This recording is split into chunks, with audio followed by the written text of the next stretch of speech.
بات یہ ہے کہ ایمان جو ہے وہ حضور کو جاننے کا نام نہیں ہے، حضور کو ماننے کا نام ہے۔ جانتے تو سب تھے حضور کو، وہ مشہور روایت آپ نے سنی ہوگی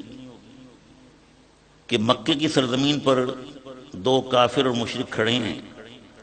ایک کا نام صفوان ہے، دوسرے کا سفیان ہے، اور مکے کی سرزمین وہ سرزمین ہے جسے دو حصوں میں تقسیم کیا گیا ہے، ایک کو حرم کہتے ہیں، ایک کو ہل کہتے ہیں۔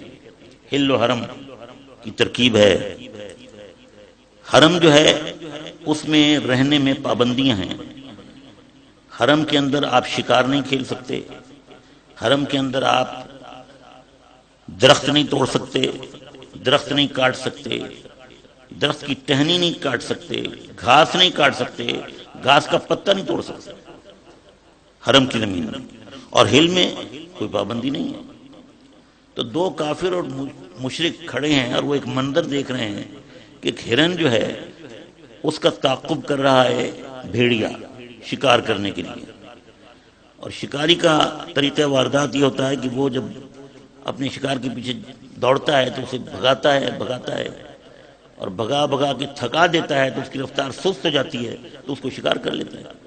یہی طریقہ بھیڑی نے اختیار کیا ہے، اور ہرن بھاگ رہا ہے، اور یہ دونوں شخص صفوان اور سفیان دیکھ رہے ہیں اس منظر کو کہ اچانک ہرن بھاگتے بھاگتے اس نے ہل کو چھوڑ کے حرم کی حدود میں آ گیا۔ جیسے ہی وہ حرم کی حدود میں آیا ہے بھیڑیے کو بریک لگ گیا، بھیڑیا پھر آگے نہیں بڑھا۔ تو وہ صفوان اور سفیان بڑے دیکھ کے حیران ہوئے۔ اس پہ سفیان نے کہا کہ بڑی حیرت کی بات ہے کہ یہ جانور بھیڑیا یہ بھی ہل اور حرم کے فرق کو محسوس کرتا ہے اور جانتا ہے کہ بھئی حرم کی حدود میں شکار نہیں ہوتا۔